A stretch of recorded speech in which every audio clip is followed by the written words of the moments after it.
Hello, everybody, and welcome back to the Carolina Pro Football Report on ADSN. I'm Charles Arbuckle, along with my man Colin Cole, feeling good about the Panthers. And I see all the memorabilia, game balls, helmets, all that stuff. Yeah, man, I need one of those. I need one of them. But anyway, when you get the Panthers going like they have, Colin, I think it's good. But one thing that's rearing its ugly head is this COVID-19. Stephon Gilmore, who will be a guest on our upcoming episode of Chopping It Up with Buck, has been stricken. We've got teams that are now all moved around. The Broncos-Pats matchup has been moved from Sunday to Monday. Titans-Bill matchup move will be played on Tuesday instead of Sunday. Kind of want to get your mindset on that. When you think about that as a player, you just got to be ready. You got to be flexible, right? You got to be flexible, Buck, but also you got to be concerned. I mean, thinking about it today, I saw going across the ticker, they were talking about some of these teams that are coming down with some of these issues, having to go ahead and forfeit their games. So you got to be concerned on many fronts right now as to what's going to happen next. If your team has a case or it goes so far as to what Tennessee's dealing with an outbreak. And so you got Stephon Gilmore, who's congratulating Patrick Mahomes, and everybody's like, whoa, but that's what we do. So now do we not go and shake hands after the game? Because you don't know what that person has done that week. And maybe they just go to a restaurant, pick something up and leave. And, it doesn't seem like guys are doing things way out of line. Yeah, I mean, the natural interaction of football, you and I both know you get tackled, in the trenches, you guys are butting heads, down after down. So it's not something where you're not coming in contact with people. So it's a tough deal when you used to, when a game is over, you go and you say, your dues to, your opponents. That's just kind of the way that's just the way of the game, So you kind of rely on the testing that goes on beforehand, all the way up until the game. They test obviously 24 hours ahead of time. So you got to believe that those players are doing everything they can within their power to stay safe as well. So, you just kind of go into a game believing that everybody's, on that same level playing field in terms of safe and, COVID free. Yeah. Well, I think you bring up a good point. We'll get on the field. I think we look at the state of the Panthers. Let's talk about the Panthers in this matchup with Atlanta. Atlanta, boy, they've been really good against the Panthers. 8 out of the last 9 games they've won. They're winless right now. They're struggling. Dan Quinn seems to be on, just really on this last leg there. If they can't find a way to win some ball games, Julio Jones has been out. Their defense has been decimated.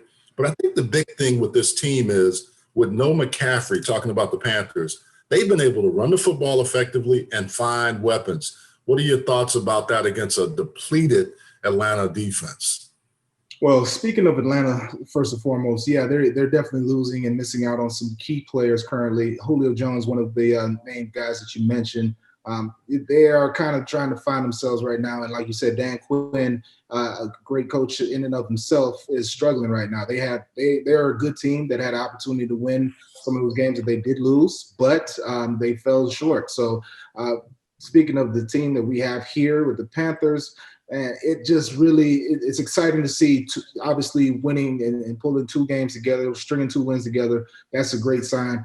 Even more so seeing how they're doing it, seeing the ground game playing such a huge role in the victories, in the last 2 victories, seeing not only Mike Davis, pick up where he left off in week 3, but seeing Reggie Bonifant come up and some huge runs in that game. I always speak about the ground game first and foremost, because really that's how you can tell what your team is doing in terms of dictating the game. If your offensive line is taking it to the opponent's defensive line and your running backs are getting big gains in the game and consistently, and it'll have to be big 12 and 15-yard gains, but consistently 3 to 7-yard gains, you're wearing the defense down, and that's what they were able to do in this last matchup. Yeah, I think you bring up a good point. The run game for a defensive lineman is like, I got to stop them. On first down, if we hold them to 1 or 2, we give ourselves a better chance. If they're getting 4 or 5-yard gashes early and downs, that psychologically, that affects you guys, because you can't come off on 3rd down and just get after the quarterback. The other thing, these quarterbacks have really had a phenomenal season early on. And we talked about it a little bit, but you being a defensive guy and coaching with the Panthers this offseason or leading into the season, no OTAs. That has to be a detriment for those guys. And also defenses are adjusting, because the Panthers run a tempo offense. You're seeing more tempo early in the year to get defenses off kilter. What do you do as a defender to stop that as a defensive staff?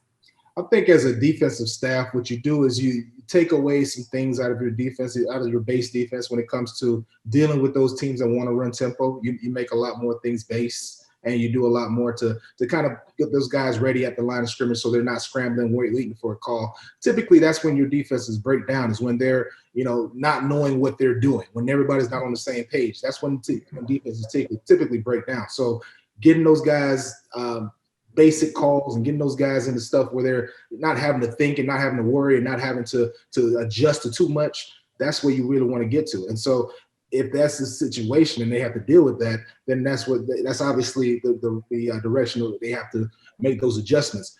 Good thing about it is that they deal with it on a daily basis in practice. Raiders offense is a tempo offense. So they're having to do those things on a daily basis, and they've been having to do those things for the last couple of months. So it's not a huge adjustment that they have to make in terms of we got to, shorten up a bunch of calls and we got to figure out how we're going to use hand signals. They've already been doing these things. So they're already prepared for those teams that are running tempo that they're going to face in the upcoming weeks. Yeah, DJ Moore started a little bumpy last week, got going. Robbie Anderson has just played really, really well. The great thing about what we're seeing is that we're seeing connections that a lot of quarterbacks aren't able to make with receivers, with 2 and 3 years of having the same, group together. These guys have been doing this for a few weeks. I mean, honestly, we've been doing this for 10, 12 weeks now in terms of playing together and actually having an opportunity to throw and catch with each other. And they have they are at this point showing a lot of great chemistry. So I'm really excited to see what they've been able to do so far. Robbie's been, dynamic in terms of being able to catch screens to short routes and turn them into big plays to the deep routes. He's shown his versatility all over the field. And it's huge in opening up other opportunities. And we mentioned in the last show, we wanted to see the tight end show up. We saw Ian Thomas. Right, we saw Manhurst with the parents. He should have had that ball. That was a passing. Oh man, those guys step it up in the passing game. It's going to open up everybody's opportunities, and this offense is really showing a lot of dynamic ability. And I'd like to hear your expectation prediction for the Panthers this week as we move into the thin energy, give me the ball segment, where we try to kind of think of who's going to be Joe Brady's main option this week. Who's going to be the guy to work against that Falcons secondary or defensive line? Who will be the guy this week to make plays for the Joe Brady offense? In my opinion, I feel like somebody who's kind of had opportunities, has some opportunities, but has not had the connection so far has been DJ Moore. And I'll expect to see him being targeted a bit more, opening up the opportunities for other targets, other receivers in the offense. But, he's a solid number one receiver in every offense. And so I want to see him, get the opportunities, get the balls thrown his way so that we can, see the dynamic ability he has. Not to mention get him out on those bubble screens as well. Get him on some of these reverses, some of the things that he was doing had he shown success in over the last couple of years and going back into his collegiate days. So I think getting DJ Moore involved in the offense a little bit more, getting the ball in his hands, whether it be by running the ball, it be a reverse or what have you, you really get another playmaker with huge playmaking abilities that defenses has to adjust to. So, Colin, I agree with you. I think really DJ Moore, they give him a lot of opportunities early in games. He has to capitalize because he's had some untimely drops. He's had some plays, but he's gotten better as the game gone on. He needs to start faster. I think when we look at that, I'm going to give you the chance to talk about the big man inside. I love big man football, and I think you like this Carolina defense because of what they're doing on the interior. They weren't playing well last year at the end of the year. Now they are. Tell us about this defense and how you think it stacks up. It all starts from the interior moving out. And, for every team, interior moving out and then moving back, obviously, from the defensive line moving back to the secondary. I really like what I saw in Derrick Brown coming out of Auburn. The explosiveness, the strength, the power that man brought to the game at the collegiate level really has, at this point, translated to the professional level very well. I think that his ceiling is huge, but what he's shown already is an ability to get off the ball, strike it up, and force the offense to have a new line of scrimmage. Anytime you can do that, you can create huge plays for a defensive line. And the best part about that, Buck, is the fact that they're not asking him to do too much or do anything outside his wheelhouse. All he has to do is fire off the ball and explode into that offensive line, and he can't be wrong in terms of when he's in the zero technique and he's head up on that center. He can't be wrong. All he has to do is do what he does best: come off the ball and be explosive, play off of that center. Either way he plays and make plays. He's shown in the last few games, and he's made plays in the backfield. So I expect to see that continue to happen, man. And he's the anchor of this defense.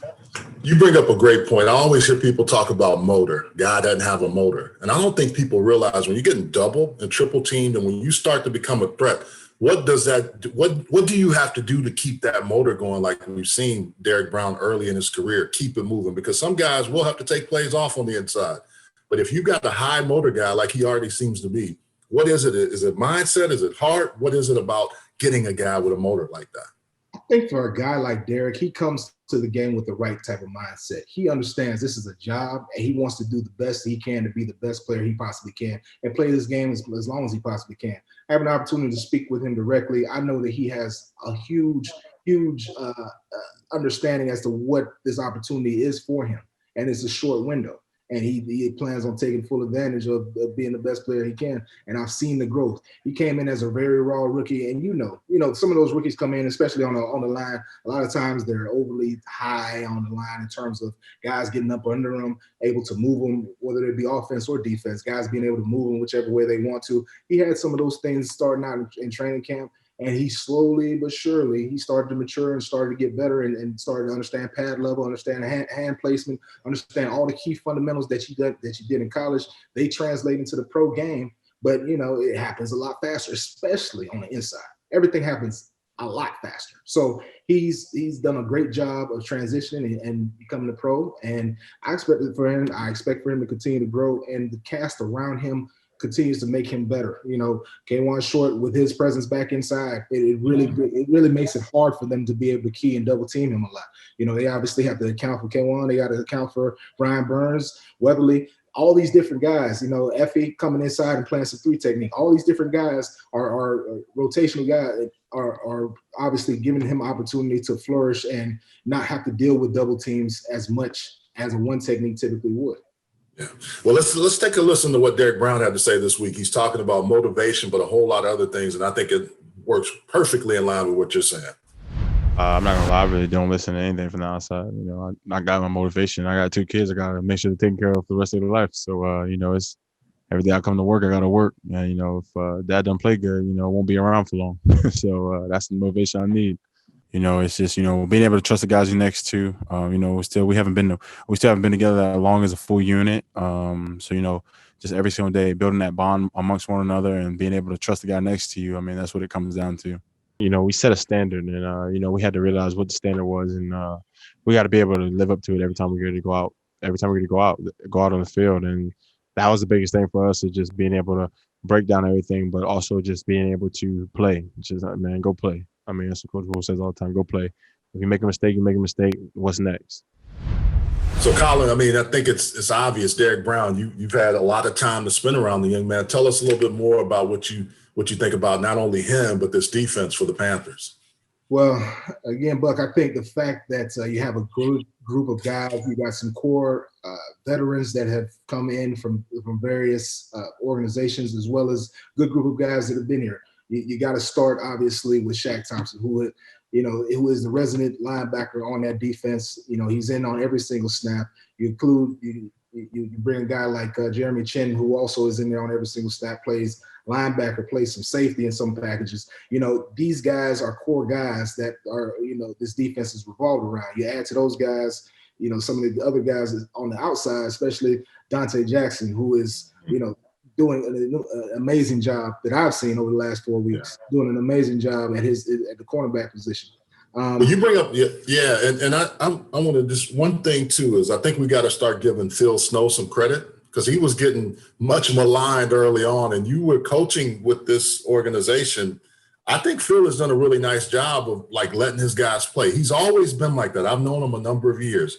In college, he would let his guys just pin their ears back. And you said it about Derrick Brown. I'm not going to 2-gap you. I'm going to let you go and you make a decision and make it full speed. And I think we're starting to see that from these defensive players. Well, the best thing about Phil Snow is he is a guy who's been around the game for a very long time. You mentioned that you have a history with him as well. I know that he's been on a part of the Detroit staff, back in the day. So, he's a guy who's been around the block a little bit and understands how to get the best out of his players. And he's just letting these guys do it. Let's be honest. We're media people. You're going to always hold these coaches to the highest level, and when things don't look very well, early on, you find reasons, especially the games that the season started off with the Raiders, and you jump into the Bucks right after that. So here are two very tough opponents right off the bat. No offseason, no preseason. These things these things are difficult, especially when you're a brand new defensive coordinator.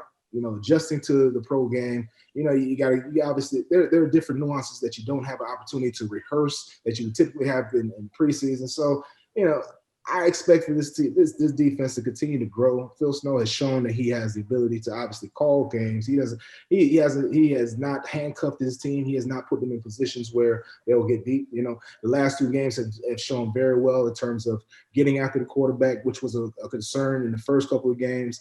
But they've done a great job of adjusting, and getting after the quarterback has become a premium. Getting turnovers has been huge as well. Yeah. That is a part of the game that has really turned the tables and turned the tide for this defense. So Phil Snow and the defense has really picked it up in every area.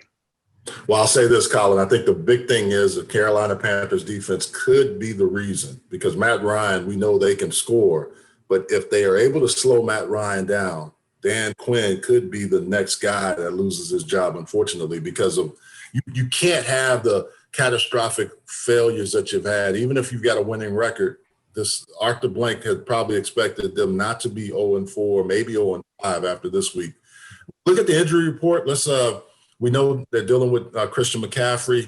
Kawan Short had, full practice on Wednesday. Dennis Daly. There's a lot of guys that show up on this list. You'll see them, but all of them practicing. So that's a good thing. Some of them were limited, some were full practice. But when you're able to get out on the field, that gives you a good chance to now put you in a position to possibly go on Sunday. So that's enough about the Panthers and their injury issues. And I know the Falcons have had a lot of things going on. Colin, I was able to catch up with Wes Durham, their play-by-play voice, radio voice for the Atlanta Falcons. He gave us some real good insight. You said before we started, this is the craziest, the weirdest time you ever had. Tell us about that. Well, I think, first of all, Charles, it's great to be with you and to catch up for sure. But, the part about the pandemic is that, our interactions now with teams are entirely different than they used to be. I mean, you remember open locker room Wednesday, right? I mean, the media would come in, they'd get their 40, 45 minutes. And, if you do the ball games like I have, and you've been fortunate to do them for a long time, you're able to kind of, build some relationships with guys and have understandings of, not necessarily confidence conversations. Occasionally you get those, but on the whole, you're able to understand kind of the emotion of the room. You see guys cut up in the locker room, you feel like they get along pretty well. The chemistry's pretty good. We don't know any of that now. We don't know. I mean, and I'm not talking about Atlanta. I'm talking about college, pro, whatever the case may be. It's all predicated on what we perceive from something like this. So, Atlanta's 0-4 start has obviously not been ideal. Carolina deserves a lot of credit for picking up a couple nice wins, certainly a road win on the West Coast with the Chargers, and then last Sunday kind of validating beating the Cardinals. But with the Falcons, they got a nice mix of young guys and some veteran guys. Everybody knows Matt Ryan, Julio Jones. It's younger guys. A.J. Terrell back on the field this week, guys like that, that you're excited to see. Realistically, though, in the 4 games they've played, Buck, you probably didn't think they'd beat Seattle. You probably didn't think they'd beat Green Bay, but you thought they might have a chance to win those middle 2. And when they had those leads and didn't win, it's almost like it takes it another degree, if you will. So, in telling you how this team is, I can only really kind of, approximate, maybe suspect how they might be, because you don't know for sure the way you have to cover them nowadays. Do you feel it in the stadium when you're calling games and you watch this? Because this defense, and you got some great offensive players. They will challenge any team. Ridley is starting to play some really good football, right. Even though Julio's been out a little bit. I like Hayden Hurst. I got to give love to the tight end. But the defense, I know there's some injuries up front. They've got some guys coming back, and their secondary has been decimated. So Yeah. talk a little bit about that when you're watching games against these quarterbacks, because I did a game a few years ago when Aaron Rodgers and Matt Ryan, I think, had 7 and 8 touchdowns or something crazy. Now, when I look at this defense, it just seems like they don't have the confidence that they used to have to make a stop. There's somebody that would make a play. I don't see that with this defense right now. Well, the other thing is, too, Charles, they don't have the continuity they had at the end of last year. That's right. See, a lot of this in 2020 was built on the fact that there would be carryover from a year ago when they went 6-2 in the back half, right? And everybody felt a lot better about the team than they did after the 1-7 start. It just hasn't happened. The first 2 weeks, the opposing QBR rating was unbelievable. It was in the 90s. It was like 97 or 98. I think Dave Archer had a stat toward the end of the Dallas game where the first 2 weeks the quarterbacks were like 51 of 62 throwing the football. I mean, it's just crazy. And you mentioned tight ends, and it was tight ends doing a lot of damage. Yeah. So, look, I think that certainly defensively they've got to get better. And you're right, the injury thing has again become an issue. To lose DeMonte KZ on Monday night, to lose Jalen Hawkins, to be without Keanu Neal, Ricardo Allen the last 2 weeks. You hope to get those guys back on Sunday when the Panthers come in. And here again, now you're coming back home. You're going to have fans in your building for the first time, and it's a division game. And you're off to an 0-4 start, in the first time since '99 they've started 0-4. This is not ideal. It's going to be kind of interesting to see how. And I like to talk about momentum and emotion and mentalities and confidences. Yeah. But the emotion of Sunday. I mean, Carolina's 2-2 and Atlanta's 0-4. It's pretty clear to me who better bring it if they want this thing to end on Sunday. Wes, this is like elevator games. You see one team going up, one going down. And this could be a game, if the Panthers lose, it could send them in a little bit of a tailspin because it's against a team you feel like on paper you should beat because you maybe there's so much that goes on in this rivalry. So you can't take it for granted. But I think the other thing is, how have the players responded to Dan Quinn and they responded to the coaching staff? Well, and obviously that situation has now moved more to the front burner than when we started the year, right? Yeah. The last thing after a 1-7 start a year ago you wanted was an 0-4 start. And so now the front end has also, mixed in what's the coaching situation going to be like. And you know how that is. That becomes a secondary distraction that eventually, if you don't play well, becomes a primary distraction. And in this world we're now playing in, okay, and you have to counsel 2020 is different than any other year they've played in 100 years of the NFL, right? In this world we're now playing in, where's that distraction going to be minimized? Well, it can only be, and you played, it can only be minimized in the locker room, and it can only be minimized with a win on Sunday. That's how you take care of those distractions, and particularly that one. I'll be interested to see what transpires here, to be honest with you. I have a feel they'll play well, but again, you don't know. What's the X factor in the game for the Falcons before we let you out of here? I'd say third down, to be honest with you. Carolina has, you just start looking at these numbers. Carolina's third down numbers are kind of bizarre, right? I mean, you start kind of penciling in what they've done on third down, and you find yourself saying, wait a second, their last two opponents are 13 of 24 on third down. That's 54%. And the Panthers themselves are only 10 of 23 on third down. So I would say third down for Atlanta, where they kind of struggled surprisingly here in the last couple of weeks, needs to be a pretty critical situation. Same time, I'd also say this. Watch Atlanta's first down play selection. Is it run pass? And if it is, how successful is the run game? They've tried to get the run game going. I'm not necessarily sure they've stayed with it long enough sometimes. But yet again, you can't be as predictable in the NFL as just say, okay, here's Todd Gurley on first down. Atlanta's got to find a good balance on run pass on Sunday for sure. You bring up a great point about Gurley. He doesn't have the juice that he used to have. He's still great in the red zone. Who is the guy that can come in and play for him and maybe have that home run hit, maybe give you a 50, 60-yard chunk play from the game? Brian Hill is the one who had the 35-yard TD run against Chicago, Charles, and looked really good doing it. I think Brian Hill's football journey is fascinating. Originally kind of as a college free agent, got let go, went to Cincinnati, was on their roster for a couple ball games, came back to Atlanta in the offseason, practice squad guy, and has slowly been patient enough to work his way into the rotation. Talented kid at Wyoming. He's kind of, matured to handle the NFL, the blocking schemes and all the other things that go into playing running back. If Gurley gets winded or tired or heaven's sakes, if we had another injury to the list, I think Brian Hill's the guy that'll finish 2020 for Atlanta. I love those stories like Brian Hill, Mike Davis, who you covered in the ACC, in SEC country and all that. It's been around for a long time. He's having a productive year. The young man out of South Carolina. I mean, I love stories like that, and I think those are the key guys when you look at it. When someone goes out, who's going to replace who? Yeah. You got to have those guys step up. Anybody else on the defense like that for Atlanta? You know, to me, a guy who's played well, who's a rookie, is this Michael Walker. He's kind of their hybrid space backer out of Fresno State, who they drafted. And you know what? It's a lot of trial by fire for him. Atlanta gets caught up in 3-3-5, 4-2-5. They play a nickel base about 2/3 of the snaps. How much does that change with the Teddy Bridgewater? So that puts Michael Walker on the spot quite a bit. They go the 2 linebacker thing. It's usually a Lillican who stays on the field. But when they play 3 linebackers, and I suspect they will with Bridgewater's ability to run it, I'll be interested to see kind of how that develops on Sunday. Well, Wes, I know you're busy, man, running all over the place like I am this weekend. Hey, have a great call, and we'll be listening to it, and we'll catch you next time. Thanks, Buck. Appreciate it. Well, thanks again for Wes for joining us, and I think we're back now. Colin, I think this is the really key thing. What are your keys for the game, and what are the predictions for you? Well, I would say that the keys to in my opinion, the keys to the game start with this. You got to stop Todd Gurley, who they brought in from the Rams. He's going to be a huge factor. He's shown to be a huge factor thus far in the season.